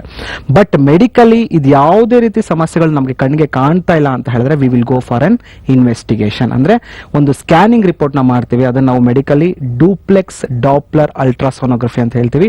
ಸಾಮಾನ್ಯವಾಗಿ ಒಂದು ಡಾಪ್ಲರ್ ಸ್ಕ್ಯಾನ್ ಅಂತ ಹೇಳಿ ಕರಿತೇವೆ. ಈ ಡಾಪ್ಲರ್ ಸ್ಕ್ಯಾನ್ಗೆ ನಾವು ಆ ಪೇಷಂಟ್ಗೆ ಒಳಗ್ ಮಾಡಿದಾಗ ಸೊ ರಕ್ತನಾಳಗಳಲ್ಲಿ ಯಾವ ರೀತಿ ರಕ್ತ ಸಂಚಾರ ಆಗುತ್ತೆ ಅನ್ನೋದು ನಮಗೆ ಸೋನೋಗ್ರಫಿಕಲಿ ಗೊತ್ತಾಗುತ್ತೆ. ಯಾವ ರಕ್ತನಾಳಕ್ಕೆ ತೊಂದರೆ ಆಗಿದೆ, ಯಾವ ರಕ್ತನಾಳ ಎಷ್ಟು ಮಟ್ಟಿಗೆ ಎಲಾಸ್ಟಿಸಿಟಿ ಅನ್ನೋದು ಕಳ್ಕೊಂಡು ದಪ್ಪ ಆಗಿದೆ ಅನ್ನೋದು ಅದ್ರಲ್ಲಿ ಗೊತ್ತಾಗುತ್ತೆ. ಏನಾದ್ರೂ ರಕ್ತ ಹೆಪ್ಪುಗಟ್ಟಿದೆ, ನಾನು ಹೇಳಿದೆ ಏನೇನೆಲ್ಲ ಕಾಂಪ್ಲಿಕೇಶನ್ ಆಗುತ್ತೆ ಅಂದ್ರೆ ನಮ್ಮ ಕಣ್ಣಿಗೆ ಆ ರಕ್ತ ಹೆಪ್ಪುಗಟ್ಟಿರುವಂತದ್ದು ಕಾಣೋದಿಲ್ಲ. ಈ ಸ್ಕ್ಯಾನಿಂಗ್ ಅಲ್ಲಿ ನಮಗೆ ಯಾವ ರೀತಿಯ ರಕ್ತನಾಳಗಳಲ್ಲಿ ರಕ್ತ ಹೆಪ್ಪುಗಟ್ಟಿರುವಂತದ್ದು ಗೊತ್ತಾಗುತ್ತೆ. ಸೊ ಅದಕ್ಕೆ ನಾವು ಡಾಪ್ಲರ್ ಸ್ಕ್ಯಾನ್ ನ ಮಾಡಿಸ್ತೀವಿ. ಹೋಮಿಯೋಪತಿಕಲಿ ನಾವು ಯಾವುದೇ ರೀತಿ ಕಾಯಿಲೆನ ಹೆಸರನ್ನ ಕೇಳಿ ನಾವು ಚಿಕಿತ್ಸೆನ ಕೊಡೋದಿಲ್ಲ. ಆ ಕಾಯಿಲೆ ಎಷ್ಟು ಮಟ್ಟಿಗೆ ಆ ವ್ಯಕ್ತಿಗೆ ತೊಂದರೆ ಕೊಡ್ತಿದೆ, ಯಾವ ಹಂತದಲ್ಲಿದ್ದಾನೆ, ಆ ತೊಂದರೆ ಬರೋದಕ್ಕೆ ಏನೆಲ್ಲ ಕಾರಣಗಳು, ಆ ವ್ಯಕ್ತಿತ್ವಕ್ಕೆ ಯಾಕೆ ಬರ್ತಿದೆ ಅಂತ ತಿಳ್ಕೊಂಡು ಔಷಧಿಗಳನ್ನ ಕೊಡ್ತಾ ಹೋಗ್ತಾ ಇರ್ತೀವಿ. So investigation is very important ಅಂತಾನೆ ಹೇಳ್ಬೋದು. ಡಾಕ್ಟರ್, ಮತ್ತೊಂದು ಕರೆ ರೆಡಿ ಇದೆ, ನಾನು ಆ ಕರೆನ ತಗೊಳ್ತೀನಿ. ಹಲೋ ಹಲೋ ಹಲೋ ಮೇಡಮ್, ನಮಸ್ತೆ. ನಮಸ್ಕಾರ, ಏನ್ ನಿಮ್ ಹೆಸರು? ಮೇಡಮ್ ನಮಸ್ತೆ, ನನ್ನ ಹೆಸರು ಪ್ರಶಾಂತ್ ಅಂತ. ಪ್ರಶಾಂತ್ ಅರಸೀಕೆರೆಯಿಂದ ಕಾಲ್ ಮಾಡಿರೋದು. ಎಲ್ಲಿಂದ? ಅರಸೀಕೆರೆಯಿಂದ. ಅರಸೀಕೆರೆಯಿಂದ. ಹೇಳಿ ಪ್ರಶಾಂತ್ ಅವರೇ, ನಿಮ್ ಈ ಕಾರ್ಯಕ್ರಮ ನೋಡ್ತಾ ಇದ್ದೀರಲ್ವಾ? ಹೌದು ಮೇಡಮ್, ಅದಕ್ಕೆ ಕಾಲ್ ಮಾಡಿರೋದು. ಡಾಕ್ಟರ್ ಹತ್ರ ಮಾತಾಡ್ಬೇಕಿತ್ತು. ಮಾತಾಡಿ, ನಿಮ್ಮ ಸಮಸ್ಯೆಗಳಿಗೆ ಏನೇ ಇದ್ರೂ ಪ್ರಶ್ನೆ ಕೇಳಿ, ಅದರ ನಾವು ಉತ್ತರನೂ ಪಡ್ಕೊಳ್ಳಿ. Doctor please. Okay madam. Hello hello hello, ಹೇಳಿ ಸರ್, ಏನ್ ಸಮಸ್ಯೆ? ನಮಸ್ತೆ. ನಮಸ್ತೆ ಸರ್, ಜಸ್ಟ್ ಈಗ ತಾನೇ ತಮ್ಮ ಟಿವಿ ಕಾರ್ಯಕ್ರಮ ನೋಡಿದೆ. ಓಕೆ ಇದೇ ತರಾನೇ ನನ್ನ ಕಾಲಿನಲ್ಲೂ ಸಹ ನರಗಳು ಊದ್ಕೊಂಡಿದೆ. ಓಕೆ ಮತ್ತೆ ನಾನ ಏನೋ ಕೆಲಸ ಮಾಡ್ಬೇಕಾದ್ರೆ, ಏನೋ ನಡಿಬೇಕಾದ್ರೆ ಅದೇ ತರ ರಕ್ತನಾಳಗಳಲ್ಲಿ ಇವಾಗ ನರಗಳಲ್ಲಿ ಏನಾಗುತ್ತೆ ಅಂತ ಭಾರ ಅನಿಸ್ತಾ ಇದೆ. ಓಕೆ ಇದರಿಂದ ಇದು 3 ವರ್ಷದಿಂದ ಈ ತರ ಸಮಸ್ಯೆ ಇದೆ ನನಗೆ. ಓಕೆ ತುಂಬಾ ಊತ ಬರೋದು, ನೋವು ಕಾಣಿಸ್ಕೊಳ್ತಿದೆ. ಇದ್ರ ಜೊತೆಗೆ ನನ್ಗೆ ಸಕ್ಕರೆ ಕಾಯಿಲೆ ಸಹ ಇದೆ 8 ವರ್ಷದಿಂದ. ಅದಕ್ಕೆ ಟ್ರೀಟ್ಮೆಂಟ್ ಸಹ ತಗೊಳ್ತಾ ಇದ್ದೀನಿ. ಓಕೆ, ಈಗ ರೀಸೆಂಟ್ ಆಗಿ ಶುಗರ್ ಲೆವೆಲ್ ಎಷ್ಟಿದೆ ಸರ್ ನಿಮ್ಮಲ್ಲಿ? ಶುಗರ್ ಲೆವೆಲ್ ಊಟಕ್ಕಿಂತ ಮುಂಚೆ 140 ಇದೆ, ಊಟ ಆದ್ಮೇಲೆ 180 ಇದೆ. ಸ್ವಲ್ಪ ಮಟ್ಟಿಗೆ ಜಾಸ್ತಿ ಇದೆ. ಓಕೆ ಓಕೆ, ಕಾಲ್ ನೋವಿನ ಜೊತೆಗೆ ಬೇರೆ ಏನೇನ್ ಲಕ್ಷಣಗಳಿದೆ ಸರ್ ನಿಮ್ಗೆ? ಈ ನಡುವೆ ಸ್ವಲ್ಪ ಏನ್ ನಡಿಬೇಕಾದ್ರೆ ಏನಾಗುತ್ತೆ, ನರಗಳು ಎಳೆಯೋ ತರ ಆಗುತ್ತೆ. ಓಕೆ, ಅದ್ರ ಜೊತೆಗೆ ನಡಿಬೇಕಾದ್ರೆ ಕಾಲ್ ಭಾರ ಅನ್ಸುವಂತದ್ದು, ಓಕೆ, ಈ ತರ ಸಮಸ್ಯೆಗೆ ಒಳಗಾಗ್ತಿದೆ. ಸರಿ ಸರ್, ನಿಮ್ ಸಮಸ್ಯೆ ಖಂಡಿತ ನಂಗೆ ಅರ್ಥ ಆಯ್ತು. ನಿಮ್ಮಲ್ಲಿ ನಾನು ಹೇಳುವಂತದ್ದು 2 ಸಮಸ್ಯೆ ಇರುವಂತದ್ದು. ಮೊದಲನೇದಾಗಿ ವೆರಿಕೋಸ್ ವೈನ್ಸ್ ಅಂತ ಹೇಳ್ತೀವಿ. ಸೊ ಕಾಲ್ ಭಾರ ಯಾಕೆ ಆಗುತ್ತೆ ಅಂತ ಹೇಳಿದ್ರೆ ಮಲಿನ ರಕ್ತ ತುಂಬಾ ದಿವಸ ನಿಮ್ಮ ಕಾಲಲ್ಲಿ ಉಳ್ಕೊಳ್ತಾ ಇದೆ. ಸೊ ಜೊತೆಗೆ ಮಧುಮೇಹದಿಂದ ಬಳಲ್ತಾ ಇದ್ದೀರಾ, ಸೊ ಮಾತ್ರೆಗಳನ್ನ ಸೇವನೆ ಮಾಡ್ತಾ ಇದ್ದೀರಾ. ಸೊ ಈ ಮಧುಮೇಹದ ಜೊತೆಗೆ ಈ ವೆರಿಕೋಸ್ ವೈನ್ಸ್ ಆಡ್ ಆಯ್ತು ಅಂದ್ರೆ ಮತ್ತಷ್ಟು ನಿಮ್ಮ ಕಾಲುಗಳ ರಕ್ಷಣೆ ನೀವು ಮಾಡ್ಕೊಳ್ಬೇಕಾಗತ್ತೆ. ನೆವರ್ ವಾಕ್ ಇನ್ ಬೇರ್ ಫುಟ್ಸ್ ಅಂತ ಹೇಳ್ತೀವಿ. ಖಂಡಿತ ನಿಮ್ಮ ಕಾಲುಗಳ ರಕ್ಷಣೆ ಮಾಡ್ತಾ ಬನ್ನಿ, ಬಿಕಾಸ್ ದೇಹದಲ್ಲಿ ರಕ್ತ ಸಂಚಾರ ಕಡಿಮೆ ಆಗ್ತಾ ಇರುತ್ತೆ. ಸೊ ಡಯಾಬಿಟಿಕ್ ಲೆವೆಲ್ ನ ನಾರ್ಮಲ್ ಇಟ್ಕೊಳ್ಳೋದು ಬಹಳ ಇಂಪಾರ್ಟೆಂಟ್ ಆಗುತ್ತೆ. ಪ್ರಶಾಂತ್ ಅವರೇ, ಕರೆ ಮಾಡಿದಕ್ಕೆ ಧನ್ಯವಾದಗಳು. ಡಾಕ್ಟರ್ ಮಂಜುನಾಥ್ ಅವರೇ, ಈ ಕಾಯಿಲೆ ಬಗ್ಗೆ ಹಲವಾರು ವಿಚಾರಗಳನ್ನ ತಿಳಿಸಿದ್ರಿ. ಹಾಗೆ ಈ ಕಾಯಿಲೆಗೆ ಚಿಕಿತ್ಸೆ ಬಗ್ಗೆ ಸ್ವಲ್ಪ ಜನಕ್ಕೆ ಹೇಳಿ. ಟ್ರೀಟ್ಮೆಂಟ್ಸ್ಗಳು ಹೇಗಿರ್ತವೆ ಅಂತ, ಅಂದ್ರೆ ಇದು ಸರ್ಜರಿ ಮೂಲಕನೇ ಸರಿ ಹೋಗುತ್ತಾ, ಮಾತ್ರೆಗಳ ಮೂಲಕನೇ ಸರಿ ಹೋಗುತ್ತಾ, ಇದ್ರ ಬಗ್ಗೆ ಒಂದು ಸ್ವಲ್ಪ ವೀಕ್ಷಕರಿಗೆ ವಿವರವಾಗಿ ಹೇಳಿ. ಖಂಡಿತ ಪ್ರತಿಯೊಬ್ರು ಜನಕ್ಕೂ ಅವರ ಕಾಯಿಲೆಗಳನ್ನ 100% ವಾಸಿ ಮಾಡ್ಕೊಳ್ಬೇಕು ಅನ್ನೋ ಆಸೆ ಖಂಡಿತ ಇರುತ್ತೆ. ಸೊ ಅದ್ರಲ್ಲೂ ಆದಷ್ಟು ಬೇಗ ವಾಸಿ ಮಾಡ್ಕೊಳ್ಬೇಕು ಅನ್ನೋ ಮತ್ತೊಂದು ಆಸೆ ಇರುತ್ತೆ. ಸೊ ಟ್ರೀಟ್ಮೆಂಟ್ ಬಗ್ಗೆ ನಾವು ಹೇಳಬೇಕು ಅಂತ ಹೇಳಿದ್ರೆ ಇಲ್ಲಿ ನಾವು 2 ತರದ ವೇ ಆಫ್ ಟ್ರೀಟ್ಮೆಂಟ್ ನಾವು ನೋಡ್ಬೋದಾಗತ್ತೆ. ಮೊದಲನೇದು ಮೆಡಿಕಲ್ ವೇ ಆಫ್ ಟ್ರೀಟ್ಮೆಂಟ್ ಅಂತ ಹೇಳ್ತೀವಿ. ಇನ್ನೊಂದು ನೀವು ಹೇಳ್ದಂಗೆ ಸರ್ಜಿಕಲ್ ವೇ ಆಫ್ ಟ್ರೀಟ್ಮೆಂಟ್ ಅಂತ ಹೇಳ್ತೀವಿ. ಎಷ್ಟೋ ಜನ ಮಾತ್ರೆಗಳು, ಎಷ್ಟೋ ಕಾಯಿಲೆಗಳು ಮಾತ್ರೆಯಿಂದನೇ ವಾಸಿ ಆಗೋದನ್ನ ಪೇಷಂಟ್ಸ್ ಏನ್ ಮಾಡ್ತಾರೆ, they will go for A surgery. ಯಾಕಂದ್ರೆ ಸಡನ್ ರಿಲೀಫ್ ಸಿಗುತ್ತೆ, ನನಗೆ ತಕ್ಷಣ ನಾನು ಎದ್ದು ಓಡಾಡಬಹುದು ಅನ್ನೋದು. ಬಟ್ ಇದು ತಪ್ಪು ಕಲ್ಪನೆ ಅಂತಾನೆ ಹೇಳ್ಬೋದಾಗತ್ತೆ. But medically way of treatment ಮಾತ್ರೆಗಳ ಮೂಲಕನೇ ಸರಿಪಡಿಸೋದನ್ನ ಮಾತ್ರೆಗಳ ಮೂಲಕನೇ ಸರಿಪಡಿಸಬೇಕಾಗತ್ತೆ. ಸೊ ಹೋಮಿಯೋಪತಿಕಲಿ ನಾವು ನೋಡುವಂಥದ್ದು advanced nano genetic constitution medicines ಅಂತ ಹೇಳಿ ಕರಿತೇವೆ. ನಮ್ಮ ಹೋಮಿಯೋಪತಿಲಿ ಕೊಡುವಂಥದ್ದು ನಾವು ನ್ಯಾನೋ ಜೆನೆಟಿಕ್ ಕಾನ್ಸ್ಟಿಟ್ಯೂಷನ್ ಮೆಡಿಸಿನ್ ಅಂತ ಹೇಳಿ ಕರಿತೇವೆ. ಅಂದ್ರೆ ಆ ವ್ಯಕ್ತಿತ್ವಕ್ಕೆ ತಕ್ಕಂತೆ ಔಷಧಿಗಳನ್ನ ನಾವು ರೆಡಿ ಮಾಡಬೇಕಾಗತ್ತೆ. ಸೊ ಆ ವ್ಯಕ್ತಿತ್ವ ಅಂತ ಹೇಳಿದ್ರೆ ಅವರ ಮೆಂಟಲ್ ನೇಚರ್ ಆಗಿರ್ಬೋದು, ಫಿಸಿಕಲ್ ನೇಚರ್ ಆಗಿರ್ಬೋದು, ಎಮೋಷನಲ್ ಪೆಥಾಲಜಿ ಆಗಿರ್ಬೋದು. ನೀವು ಹೋಮಿಯೋಪತಿಕ್ ಡಾಕ್ಟರ್ನ ನೋಡಿದ್ರೆ ತುಂಬಾ ಜನ ಹೇಳ್ತಾರೆ ತುಂಬಾ ಡೀಟೇಲ್ ಕೇಸ್ ನ ತಗೋತಾರೆ ಡಾಕ್ಟರ್ ಅಂತ. ಯಾಕೆ ಡೀಟೇಲ್ ಕೇಸ್ಗಳನ್ನ ನಾವು ತಗೊಳ್ತೀವಿ ಅಂದ್ರೆ ಪ್ರತಿಯೊಂದು ಮನುಷ್ಯ ಇಂಡಿವಿಜುವಲಿಟಿ ಆಗಿ ಇರ್ತಾನೆ. ಅಂದ್ರೆ ಪ್ರತಿಯೊಂದು ವ್ಯಕ್ತಿಗೂ ಇನ್ನೊಂದು ವ್ಯಕ್ತಿ ವಿಭಿನ್ನ ಇದ್ದೇ ಇರ್ತಾನೆ. ಆ ಕಾಯಿಲೆಗಳ ಲಕ್ಷಣ ಒಂದೇ ಇದ್ರೂ ಸಹ, ಆ ಕಾಯಿಲೆಗಳ ತೀವ್ರತೆ ಒಂದೇ ಇದ್ರೂ ಸಹ, ಕಾಯಿಲೆ ಹಿಂದಿನ ಕಾರಣಗಳು ಒಂದೇ ಇದ್ರೂ ಸಹ ವ್ಯಕ್ತಿತ್ವಕ್ಕೆ ತಕ್ಕಂತೆ ಆ ಕಾಯಿಲೆಗಳು ಮ್ಯಾಚ್ ಆಗ್ತಾ ಹೋಗ್ತಾ ಇರುತ್ತೆ. ಸೊ ಈ ಕಾಯಿಲೆಯ ವ್ಯಕ್ತಿತ್ವಕ್ಕೆ ತಕ್ಕಂತೆ ನಮ್ಮ ಮಾತ್ರೆಗಳು ಕೆಲಸ ಮಾಡಬೇಕಾಗತ್ತೆ. So nano genetic constitution medicines ಅಲ್ಲಿ ಅವರ ವ್ಯಕ್ತಿತ್ವಕ್ಕೆ ತಕ್ಕಂತೆ ನಾವು ಔಷಧಿಗಳನ್ನ ಕೊಟ್ಟಾಗ ಮೊದಲನೇದಾಗಿ ದೇಹದಲ್ಲಿ ಇಂಪ್ರೂವ್ಮೆಂಟ್ ಆಗುವಂತದ್ದೇ ಈ ರಕ್ತ ಸಂಚಾರ. ಇಲ್ಲಿ ರೂಟ್ ಕಾಸ್ ಇರುವಂತದ್ದು ರಕ್ತ ಸಂಚಾರ ಕಡಿಮೆ ಇರೋದ್ರಿಂದ ಬಂದಿರುವಂತದ್ದು, ರಕ್ತನಾಳಗಳ ಶಕ್ತಿ ಕುಗ್ಗಿರೋದ್ರಿಂದ ಬಂದಿರುವಂತದ್ದು. ಸೊ ಇವೆರಡೂ ಮಾಡುವಂತ ಒಂದು ಒಳ್ಳೆಯ ಹೋಮಿಯೋಪತಿಕ್ ಔಷಧಿಗಳನ್ನ ಕೊಟ್ರೆ ಸೊ ತುಂಬಾ ಜನ ಇದರಿಂದ ಆರಾಮಾಗಿರೋರು ಇದ್ದಾರೆ. ಸೊ ಈ ಮಾತ್ರೆಗಳ ಮೂಲಕ ಕಾಂಪ್ಲಿಕೇಶನ್ಸ್ ನಾವು ಅವಾಯ್ಡ್ ಮಾಡ್ತಾ ಬರ್ಬೋದು.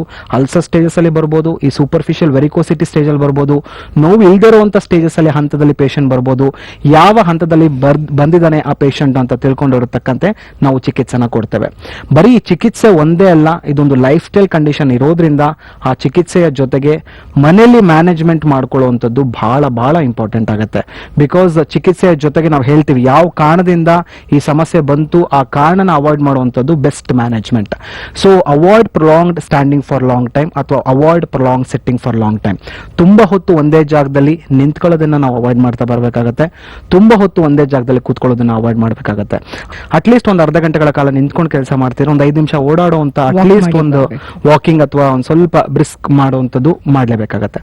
ಎರಡನೇದಾಗಿ avoid obesity and over wait. ಏನಾದ್ರೂ ತೂಕ ಹೆಚ್ಚಾಗ್ತಿದ್ರೆ ಸೊ ಡಿಸಿಪ್ಲಿನರಿ ಡಯಟ್ ಮತ್ತೆ ಡಿಸಿಪ್ಲಿನರಿ ವಾಕಿಂಗ್ ಮಾಡಿಕೊಂಡು ಅವರ ತೂಕನ ಕಡಿಮೆ ಮಾಡ್ಕೊಳ್ಳುವಂಥದ್ದು ಬಹಳ ಬಹಳ ಇಂಪಾರ್ಟೆಂಟ್ ಆಗುತ್ತೆ. ಮತ್ತೆ avoid tight clothings around waste ಅಂತ ಹೇಳ್ತೀವಿ. ತುಂಬಾ ಟೈಟ್ ಆಗಿ ಬೆಲ್ಟ್ ಗಳನ್ನ ಹಾಕೊಳ್ಳುವಂಥದ್ದು, ಕ್ರಾಸ್ಡ್ ಲೆಗ್ ಆಗಿ ಕೂತ್ಕೊಳ್ಳುವಂಥದ್ದು. ಸೊ ಇದನ್ನೆಲ್ಲ ಆದಷ್ಟು ಮಹಿಳೆಯರು ಎಕ್ಸ್ಪೆಷಲಿ ಇದನ್ನ ಅವಾಯ್ಡ್ ಮಾಡಿದ್ರೆ ಖಂಡಿತ ಈ ರೀತಿಯ ವೆರಿಕೋಸ್ ವೈನ್ಸ್ ನಮ್ಮ ದೇಹಕ್ಕೆ ಬರ್ದೇ ಇರಂಗೆ ನಾವು ನೋಡ್ಕೊಳ್ತಾ ಬರ್ಬೋದಾಗತ್ತೆ. ಮತ್ತೆ ಮುಖ್ಯವಾಗಿ ಹೇಳುವಂತದ್ದು ವೆರಿಕೋಸ್ ವೈನ್ಸ್ ಇಂದ ಯಾರು ಬಳಲ್ತಾ ಇದಾರೆ ಅವ್ರಿಗೆ ಗೊತ್ತಿದೆ, ಎಲಾಸ್ಟಿಕ್ ಕಂಪ್ರೆಷನ್ ಸ್ಟಾಕಿಂಗ್ಸ್ ಅಂತ ಹೇಳಿ ಕರಿತೇವೆ. ಸೊ ಇದೊಂದು ಸಾಕ್ಸ್ ನಿಟ್ ನಲ್ಲಿ ಬರುತ್ತೆ. ಸೊ ಯಾರ್ಯಾರಿಗೆ ಡೀಪರ್ ವೈನ್ಸ್ ಈ ರೀತಿ ಉಬ್ಬುವಿಕೆಗೆ ಒಳಗಾಗಿರುತ್ತೆ ಆ ಸಾಕ್ಸ್ ನ ವೇರ್ ಮಾಡಬೇಕಾಗತ್ತೆ. ಆ ಟೈಟ್ ಸಾಕ್ಸ್ ನ ನಾವು ವೇರ್ ಮಾಡಿದಾಗ ಏನಾಗುತ್ತೆ, ಆ ರಕ್ತನಾಳಗಳ ಮೇಲೆ ಈ ಪ್ರೆಷರ್ ಅನ್ನೋದು ಬಿದ್ದಿ ಮತ್ತೆ ಆ ರಕ್ತ ಮೇಲ್ಗಡೆ ಪುಷ್ ಆಗೋದಕ್ಕೆ ಸಹಾಯ ಆಗುತ್ತೆ. ಮತ್ತೆ ನೋವು ಕೂಡ ಬರ್ದೇ ಇರಂಗೆ ಅದು ಮೇಂಟೈನ್ ಮಾಡ್ತಾ ಹೋಗ್ತಾ ಇರುತ್ತೆ. So it is one of the best management ಅಂತ ಹೇಳ್ಬೋದು. ಮತ್ತೊಂದು ಮ್ಯಾನೇಜ್ಮೆಂಟ್ ಹೇಳಬೇಕು ಅಂದ್ರೆ elevation of the legs. So ನಾವು ತುಂಬಾ ಜನಕ್ಕೆ ಹೇಳ್ತೀವಿ ರಾತ್ರಿ ಮಲ್ಕೊಳ್ಬೇಕಾದ್ರೆ 2 ಕಾಲ್ಗಳನ್ನ ಮೇಲೆತ್ತಿ ಮಲ್ಕೊಳ್ಳಿ. ಸೊ ಅಟ್ಲೀಸ್ಟ್ ಮಿನಿಮಮ್ 1 ಫೀಟ್ ಆದ್ರೂ ಹೈಟ್ ಇರಬೇಕಾಗತ್ತೆ. ಹೃದಯ ಭಾಗದ ಮೇಲ್ಗಡೆ ಕಾಲಿಟ್ಟಿ ರಕ್ತ ಹಿಂದ್ಗಡೆ ಬ್ಯಾಕ್ ಫ್ಲೋ ಆಫ್ ಬ್ಲಡ್ ಆಗೋದಕ್ಕೆ ಎಲಿವೇಶನ್ ಆಫ್ ದಿ ಲೆಗ್ಸ್ ಅನ್ನೋದು ನಾವು ನೋಡ್ತಾ ಹೋಗ್ತಾ ಇರ್ತೀವಿ. ಬರೀ ಇದು ಫಿಸಿಕಲಿ ಮಾತ್ರ ಮ್ಯಾನೇಜ್ಮೆಂಟ್ ಅಲ್ಲ, ಒಳ್ಳೆಯ ಆಹಾರ ಪದ್ಧತಿ ತಗೊಳ್ಳೋದು ಬಹಳ important. So especially varicose wines ಇಂದ ಬಳಲ್ತಾ ಇರೋರು ಅತಿ ಕಡಿಮೆ ಈ ಉಪ್ಪಿನ ಅಂಶ ಇರೋ ಪದಾರ್ಥಗಳನ್ನ ತಗೊಳ್ಬೇಕು. ಸಾಲ್ಟ್ ರಿಸ್ಟ್ರಿಕ್ಷನ್ ಡಯಟ್ ಅಂತ ಹೇಳಿ ಕರಿತೇವೆ. ಸೊ ರಕ್ತನಾಳಗಳಲ್ಲಿ ಈ ಒತ್ತಡ ಇಂಟ್ರಾವಿನಸ್ ಪ್ರೆಷರ್ ಅನ್ನೋದು ಕಡಿಮೆ ಆಗ್ಬೇಕಂದ್ರೆ ಉಪ್ಪಿನ ಅಂಶ ಇರೋ ಪದಾರ್ಥಗಳನ್ನ ಆದಷ್ಟು ಕಡಿಮೆ ತಗೊಳ್ಬೇಕು. ಈ ಫೈಬರ್ ರಿಚ್ ಫುಡ್ಸ್ ಆದಷ್ಟು ಹೆಚ್ಚಿನ ರೀತಿಯಲ್ಲಿ ತಗೊಳ್ಬೇಕಾಗತ್ತೆ. ಸೊ ದೇಹದಲ್ಲಿ ರಕ್ತ ಸಂಚಾರ ಹೆಚ್ಚಾಗೋದಕ್ಕೆ ಈ ಫೈಬರ್ ಫುಡ್ಸ್ ಬಹಳ ಬೇಕಾಗತ್ತೆ. ನಾನಾ ತರದ ಒಂದು ಫೈಬರ್ ಫುಡ್ಸ್ ನಮ್ಮ ದಿನನಿತ್ಯ ಜೀವನದಲ್ಲಿ ನಾವು ನೋಡಬಹುದು. ಈ ಕಿತ್ಲೇನ್ ಆಗಿರ್ಬೋದು, ಓಟ್ಸ್ ಆಗಿರ್ಬೋದು, ಕ್ಯಾರೆಟ್ ಆಗಿರ್ಬೋದು, ಅಥವಾ ನಟ್ಸ್ ಗಳಾಗಿರ್ಬೋದು, ಡ್ರೈ ಫ್ರೂಟ್ಸ್ ಆಗಿರ್ಬೋದು, ಈ ಪಲ್ಸಸ್ ಕಾಳುಗಳಾಗಿರ್ಬೋದು, ಇದರಲ್ಲಿ ಹೆಚ್ಚು ನಾವು ಈ ಫೈಬರ್ ಕಂಟೆಂಟ್ ನ ನೋಡ್ತೇವೆ. ಸೊ ಈ ರೀತಿಯ ಸಮಸ್ಯೆಯಿಂದ ಬಳಲ್ತಾ ಇರೋರು ಈ ರೀತಿಯ ಆಹಾರ ಪದ್ಧತಿಗೆ ಒಳಗಾದಾಗ ಸೊ ವೆರಿಕೋಸ್ ವೈನ್ಸ್ ಹಂತಗಳು ಹೆಚ್ಚಾಗದೇ ಇರೋದಕ್ಕೆ ಇದು ಸಹಾಯ ಮಾಡ್ತಾ ಇರುತ್ತೆ. ಎಕ್ಸ್ಪೆಷಲಿ ಇನ್ನೊಂದು ಬೆಸ್ಟ್ ಮ್ಯಾನೇಜ್ಮೆಂಟ್ ಹೇಳುವಂತದ್ದು ನಾವು ನೀರ್ನ ಹೆಚ್ಚಾಗಿ ಸೇವನೆ ಮಾಡಬೇಕು. ಬಿಕಾಸ್ ಈ ವೆರಿಕೋಸ್ ವೈನ್ಸ್ ತುಂಬಾ ದಿವಸಗಳ ಕಾಲ ಉಳ್ಕೊಳ್ತು ಅಂದ್ರೆ ರಕ್ತ ಹೆಪ್ಪುಗಟ್ಟುವಂತ ಸಾಧ್ಯತೆಗಳು ಖಂಡಿತ ಇರುತ್ತೆ. ಸೊ ಈ ತರದ ವ್ಯಕ್ತಿಗಳು ಒಂದು ಡೈಲಿ ಒಂದು 4 ರಿಂದ 5 ಲೀಟರ್ ಆಫ್ ನೀರ್ನ ಸೇವನೆ ಮಾಡಿದ್ರೆ ಆ ರಿಸ್ಕ್ ಫ್ಯಾಕ್ಟರ್ ನ ನಾವು ಕಡಿಮೆ ಮಾಡ್ತಾ ಬರ್ಬೋದಾಗತ್ತೆ. ಮತ್ತೆ beetroot juice is very very important. ಯಾಕಂದ್ರೆ ನಾವು ಬೀಟ್ರೂಟ್ ಅಲ್ಲಿ ನಾವೇನ್ ಕಾಡ್ತೀವಿ, ಈ ನೈಟ್ರೇಟ್ಸ್ ಅನ್ನೋದು ನಾವು ನೋಡ್ತೀವಿ. ಈ ನೈಟ್ರೇಟ್ಸ್ ಏನ್ ಮಾಡುತ್ತೆ, ನಮ್ಮ ದೇಹದಲ್ಲಿ ರಕ್ತ ಸಂಚಾರ ಹೆಚ್ಚಾಗೋದಕ್ಕೆ, ಎಲಾಸ್ಟಿಸಿಟಿನ ಇಂಪ್ರೂವ್ಮೆಂಟ್ ಮಾಡೋದಕ್ಕೆ ಬಹಳನೇ ಸಹಾಯ ಮಾಡುತ್ತೆ. ಸೊ ಯಾರ್ಯಾರು ವೆರಿಕೋಸ್ ವೈನ್ಸ್ ಇಂದ ಬಳಲ್ತಾ ಇದ್ದಾರೆ ಡೈಲಿ ಒಂದು ಅರ್ಧ ಗ್ಲಾಸ್ ಆಫ್ ಬೀಟ್ರೂಟ್ ಜ್ಯೂಸ್ ನ ತಗೊಳ್ಳುವಂಥದ್ದು, ಫೈಬರ್ ರಿಚ್ ಫುಡ್ಸ್ ನ ತಗೊಳ್ಳುವಂಥದ್ದು, ಈ ರೀತಿಯ ಒಂದು ಬೆಸ್ಟ್ ಮ್ಯಾನೇಜ್ಮೆಂಟ್ ಮಾಡಿದ್ರೆ ಖಂಡಿತ ಯಾವುದೇ ರೀತಿ ಸಮಸ್ಯೆ ಉಂಟಾಗೋದಿಲ್ಲ. ಸೊ ಸಮಸ್ಯೆಗಳು ಉಂಟಾಗ್ತಾ ಇದೆ, ಲಕ್ಷಣಗಳು ಕಂಡು ಬರ್ತಿದೆ ಅಂದ್ರೆ ಖಂಡಿತ ಹೋಮಿಯೋಪತಿಕ್ ವೈದ್ಯನ ಭೇಟಿ ಆಗ್ಬೇಕಾಗತ್ತೆ. ಎಕ್ಸ್ಪೆಷಲಿ ನಮ್ಮ ಹೋಮಿಯೋಪತಿಲಿ ನಾವು ಕೊಡುವಂಥದ್ದು ನಾನು ಹೇಳಿದೆ ನ್ಯಾನೋ ಜೆನೆಟಿಕ್ ಕಾನ್ಸ್ಟಿಟ್ಯೂಷನ್ ಮೆಡಿಸಿನ್ಸ್ ಅಂತ ಹೇಳಿ. ಸೊ ಹೋಮಿಯೋಪತಿ ಅನ್ನೋದು ಒಂದು ನಿಯಮಿತ ಆಧಾರದ ಮೇಲೆ ನಿಂತಿರುವಂತ ಒಂದು ವೈದ್ಯ ಪದ್ಧತಿ. ಅಂದ್ರೆ ಫಂಡಮೆಂಟಲ್ ಪ್ರಿನ್ಸಿಪಲ್ಸ್ ಅನ್ನೋದು ಇಲ್ಲಿ ನೋಡ್ತೇವೆ. ಮೇನ್ ಆಗಿ ನಾವು ಹೇಳುವಂತದ್ದು ಸಿಂಗಲ್ ಮೆಡಿಸಿನ್ ಅಂತ ಹೇಳ್ತೀವಿ. ಅಂದ್ರೆ ಒಂದು ಶಕ್ತಿಯುತವಾದ ಒಂದು ಔಷಧಿನ ನಾವು ಕೊಡ್ತೇವೆ, ಮಿನಿಮಮ್ ಡೋಸ್ ಅಲ್ಲಿ ಕೊಡ್ತೇವೆ. ಎರಡನೇದಾಗಿ ಅಂದ್ರೆ ಅಲ್ಪ ಪ್ರಮಾಣದಲ್ಲಿ ಈ ನ್ಯಾನೋ ಪಾರ್ಟಿಕಲ್ಸ್ ಇಂದ ಒಂದು ಶಕ್ತಿಯುತವಾದ ಒಂದು ಮೆಡಿಸಿನಲ್ ಕಂಟೆಂಟ್ ನ ತಗೊಂಡು ಆ ಔಷಧಿನ ತಯಾರು ಮಾಡಿರ್ತಾರೆ. ಡಾಕ್ಟರ್, ನನ್ಗೆ ಯಾವುದೇ ಒಂದು ಕಾಯಿಲೆಗೆ ಹಲವಾರು ರೀತಿಯ ಚಿಕಿತ್ಸೆಗಳಿರ್ತವೆ. ಕೆಲವೊಂದ್ಸರಿ ಮನೆ ಮದ್ದುಗಳು, ಇನ್ನು ಕೆಲವು ಸರಿ ನಮ್ಮ ಈ ಇಂಗ್ಲಿಷ್ ಮೆಡಿಸಿನ್ಸ್ ಅಂತ ಹೇಳ್ತೀವಿ, ಹೀಗೆ ಹಲವಾರು ಮೆಡಿಸಿನ್ಸ್ಗಳು ಸಿಗ್ತವೆ. ಈ ಎಲ್ಲಾ ಮೆಡಿಸಿನ್ಸ್ಗಳಿಗಿಂತ ನಮ್ಮ ಹೋಮಿಯೋಪತಿ ಎಷ್ಟು ಡಿಫ್ರೆಂಟ್ ಆಗಿದೆ, ಎಷ್ಟು ವಿಭಿನ್ನವಾಗಿ ಕೆಲಸ ಮಾಡುತ್ತೆ ಅನ್ನೋದನ್ನ ತಿಳಿಸ್ಕೊಟ್ರೆ it will be easy for them. ಖಂಡಿತ. So nowadays people are getting more awareness and trust about homeopathy. Homeopathy ಅನ್ನೋದು ಇವತ್ತಿನ ದಿನಗಳಲ್ಲಿ ಬಹಳನೇ ಜನಕ್ಕೆ ಒಂದು ಹತ್ತಿರವಾದ ಒಂದು ವೈದ್ಯ ಪದ್ಧತಿ ಅಂತಾನೆ ಹೇಳ್ಬೋದು. ಯಾಕಂದ್ರೆ ಯಾಕೆ ಜನ ಚೂಸ್ ಮಾಡ್ಕೊಳ್ತಾರೆ ಹೋಮಿಯೋಪತಿ ಅಂದ್ರೆ, ಇಲ್ಲಿ ಮೇನ್ ಆಗಿ first of all side effects ಅನ್ನೋದು ಇರೋದಿಲ್ಲ, ಯಾವುದೇ ರೀತಿ ಅಡ್ಡ ಪರಿಣಾಮ. ಹೋಮಿಯೋಪತಿ ಚಿಕಿತ್ಸೆ ಅನ್ನೋದೇ ಒಂದು ವಿತೌಟ್ ಸೈಡ್ ಎಫೆಕ್ಟ್ ಟ್ರೀಟ್ಮೆಂಟ್ ಅಂತ ಹೇಳ್ತೀವಿ. ಯಾಕಂದ್ರೆ ಇಲ್ಲಿ ಯಾವುದೇ ರೀತಿ ಸ್ಟೆರಾಯ್ಡ್ ಫ್ರೀ ಟ್ಯಾಬ್ಲೆಟ್ಸ್ ಇರುತ್ತೆ, ಯಾವುದೇ ರೀತಿ ಕೆಮಿಕಲ್ಸ್ ಇನ್ವಾಲ್ವ್ಮೆಂಟ್ ಇರೋದಿಲ್ಲ. ಆ ವ್ಯಕ್ತಿಯ ಅನುಗುಣವಾಗಿ ನಾವು ಔಷಧಿಗಳನ್ನ ಕೊಡ್ತಾ ಹೋಗ್ತಾ ಇರ್ತೀವಿ. ನಮ್ಮ ಹೋಮಿಯೋಪತಿಲಿ ಕೊಡುವಂಥದ್ದು ನಾವು ನ್ಯಾನೋ ಜೆನೆಟಿಕ್ ಕಾನ್ಸ್ಟಿಟ್ಯೂಷನ್ ಮೆಡಿಸಿನ್ಸ್ ಅಂತ ಹೇಳಿ ಕರಿತೇವೆ. ಅಂದ್ರೆ ಯಾರಿಗೋ ಗುಣ ಆಯ್ತು ಅಂತ ಆ ವ್ಯಕ್ತಿಯ ಮೆಡಿಕೇಶನ್ ಇನ್ನೊಬ್ಬರಿಗೆ ಕೊಡುವಂಥದ್ದಲ್ಲ, ಆ ಹೊಂದುವಿಕೆಯ ಮೆಡಿಕೇಶನ್ಸ್ ಕೊಡುವಂಥದ್ದೇ ನಮ್ಮ ಹೋಮಿಯೋಪತಿಕ್ ವೈದ್ಯರ ಒಂದು ಕೆಲಸ ಅಂತಾನೆ ಹೇಳ್ಬೋದಾಗತ್ತೆ. ಅದನ್ನ ತಿಳ್ಕೊಳ್ಬೇಕು ಅಂದ್ರೆ ನಾವು ಡೀಟೇಲ್ ಕೇಸ್ಗಳನ್ನ ತಗೊಳ್ಬೇಕು. ಆ ವ್ಯಕ್ತಿಗೆ ಯಾಕೆ ಆ ವೆರಿಕೋಸ್ ವೈನ್ಸ್ ಬಂತು, ಅದಕ್ಕೆ ಹಿಂದಿನ ಕಾರಣಗಳೇನು, ಅವನ ಮೆಂಟಲ್ ನೇಚರ್ ಏನು, ಫಿಸಿಕಲ್ ನೇಚರ್ ಏನು, ತಿನ್ನೋದಕ್ಕೆ ಏನ್ ಇಷ್ಟಪಡ್ತಾನೆ, ಚಳಿಗಾಲ ಇಷ್ಟಪಡ್ತಾನ, ಬೇಸಿಗೆ ಇಷ್ಟಪಡ್ತಾನ, ನಾನಾ ತರದ ಒಂದು ಪ್ರಶ್ನೆಗಳಿಗೆ ಆ ವ್ಯಕ್ತಿಗೆ ಒಳಮಾಡಿ ಸೊ ಆ ಉತ್ತರದಿಂದ ಬರುವಂತ ಒಂದು ಲಕ್ಷಣ ಮತ್ತೆ ಕಾಯಿಲೆ ಹಿಂದಿನ ಕಾರಣಗಳನ್ನ ತಿಳ್ಕೊಂಡು ಔಷಧಿಗಳನ್ನ ಕೊಡ್ತಾ ಹೋಗ್ತಾ ಇರ್ತೀವಿ. ಸೊ ಇಷ್ಟು ಡೀಪರ್ ಆಗಿ ನಾವು ಔಷಧಿಗಳನ್ನ ಕೊಟ್ಟಾಗ homeopathically so any cause or any diseases it has to go ಅಂತಾನೆ ಹೇಳ್ಬೋದಾಗತ್ತೆ. ಒಂದು ಕೋಲ್ಡ್ ಇಂದ ಕ್ಯಾನ್ಸರ್ ವರ್ಗೂ we can treat through homeopathic medications, not only varicose veins. So varicose veins ಅಲ್ಲಿ ಏನಾಗುತ್ತೆ, ಇಲ್ಲಿ ರಕ್ತನಾಳಗಳ ಇಂಪ್ರೂವ್ಮೆಂಟ್ ಆಗೋದ್ರಿಂದ, ರಕ್ತ ಸಂಚಾರ ಇಂಪ್ರೂವ್ಮೆಂಟ್ ಆಗೋದ್ರಿಂದ ಸೊ ಇದಕ್ಕೆ ಅತಿ ಹೆಚ್ಚಾಗಿ ನಾವು ರಿಸಲ್ಟ್ಸ್ ನ ಕೊಡಬಹುದು ಅನ್ನೋದು ಈ ಮೂಲಕ ಹೇಳ್ಬೋದಾಗತ್ತೆ. ಡಾಕ್ಟರ್, ಹಲವಾರು ಅಮೂಲ್ಯವಾದ ವಿಚಾರಗಳನ್ನ ನೀವು ಪ್ರೇಕ್ಷಕರ ಜೊತೆ ಹಂಚಿಕೊಂಡಿದ್ದಕ್ಕೆ ನಿಮಗೆ ಧನ್ಯವಾದಗಳು. ನಮಸ್ತೆ. ನೋಡಿದ್ರಲ್ಲ ವೀಕ್ಷಕರೇ, ನಮ್ಮ ಹೋಮಿಯೋಪತಿಯಲ್ಲಿ ರೋಗವನ್ನು ಗುಣಪಡಿಸಲೆಂದೇ ದೇಶಾದ್ಯಂತ 50ಕ್ಕೂ ಹೆಚ್ಚು ಶಾಖೆಗಳಲ್ಲಿ ಆರೋಗ್ಯವನ್ನು ಸುಧಾರಣೆ ಮಾಡುವಲ್ಲಿ ಪ್ರಮುಖ ಪಾತ್ರವನ್ನು ವಹಿಸ್ತಾ ಇದೆ. ನಮ್ಮ ಹೋಮಿಯೋಪತಿಯಲ್ಲಿ ಹಲವಾರು ಜನ ಇದರಿಂದ ಉಪಯೋಗವನ್ನು ಪಡೆದು ದೇಶಾದ್ಯಂತ ಲಕ್ಷಾಂತರ ಜನ ಗುಣಮುಖರಾಗಿದ್ದಾರೆ. ನೀವು ಕೂಡ ಈ ನಿಮ್ಮ ಟಿವಿ ಪರದೆ ಮೇಲೆ ಬರ್ತಾ ಇರುವ ಈ ಸಂಖ್ಯೆಗೆ ಕರೆ ಮಾಡಿ ನಮ್ಮ ಹೋಮಿಯೋಪತಿಯ ಎಲ್ಲ ನುರಿತ ವೈದ್ಯರೊಂದಿಗೆ ಮಾತನಾಡಿ ಆದಷ್ಟು ಬೇಗ ಗುಣಮುಖರಾಗಿ ಅಂತ ವಿನಂತಿಸುತ್ತಾ ಈ ಕಾರ್ಯಕ್ರಮನ ಮುಗಿಸ್ತಾ ಇದ್ದೀನಿ. ಧನ್ಯವಾದಗಳು.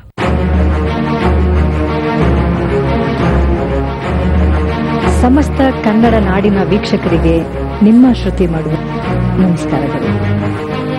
ಆರ್ಥರೈಟಿಸ್ ರೋಗದಿಂದ ಬಂದವರು ರೋಗ ಮುಕ್ತರಾಗಿ ಆರೋಗ್ಯವಂತರಾಗಿ ಹೋಗೋದಕ್ಕೆ ಉತ್ತಮ ವೇದಿಕೆ ಅಂದ್ರೆ ನಮ್ಮ ಹೋಮಿಯೋಪತಿ. ನಮ್ಮ ಹೋಮಿಯೋಪತಿ ಆರೋಗ್ಯ ಸಂಜೀವನಿ.